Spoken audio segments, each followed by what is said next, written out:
This video is going to explain how to make these cable lanyards that retain pins on your military vehicles and other equipment. This is one that's on a Rhino tire carrier. This is one style I've seen done. Another style I've seen done is the end doesn't have a loop and it's actually just screwed in here.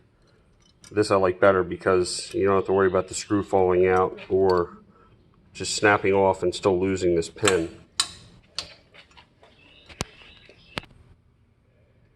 Here's another example of where these are used.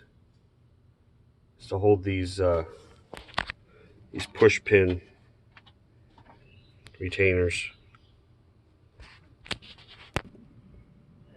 So you can go to Lowe's or Home Depot or hardware stores, wherever, and you can pick up this tool. It looks like a pair of bolt cutters, but it's got a special end in there, different sizes on there. So if you go to Lowe's, that's going to be your part number. It's a little pricey to buy these to set it up. If you just need to do one, it may not be worth it. But when you go online, and these stupid little cable tethers are several dollars a piece, up to $10 or more I saw, plus shipping. And then they want $5 or $10 shipping on a cable that weighs nothing. So you can buy the cable off the spool. You can buy different diameters. You can buy steel, stainless. You can buy rubber coated, like we saw on the gunner step. And then what you need to buy is these, and you just have to make sure you buy it for the correct size. So this is for 1/8 inch cable, which is not what I'm going to show you.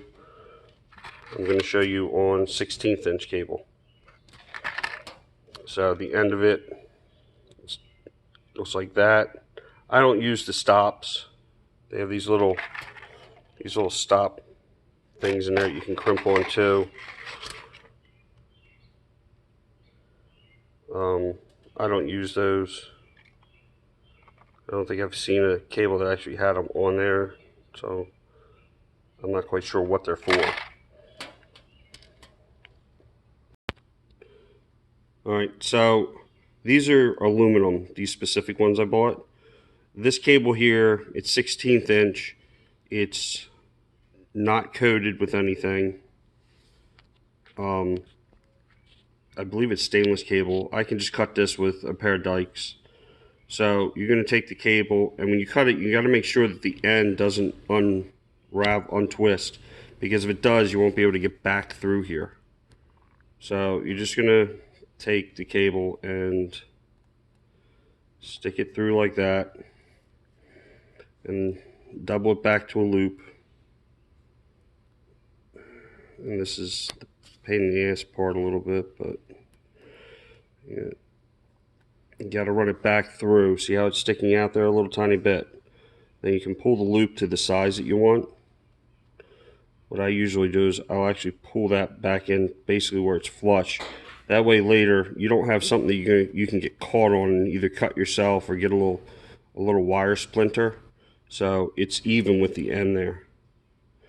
Then we're going to take the tool and open up the tool all the way, and we're going to use the smallest hole here, and we're going to put it in there like that, and see how you want to make sure it's centered in there so you get a good bite. And then once you get it snug a little bit, you just crimp it shut once, open it back up, and there's your perfectly crimped piece. So that is how you make those little tethers that they charge so much for. And that's a permanent little crimp. And I'm sure you can look up online or even look on the different packages. It might tell you, what the tensile strength is of that particular crimp, things like that. So that is how you make those little tethers or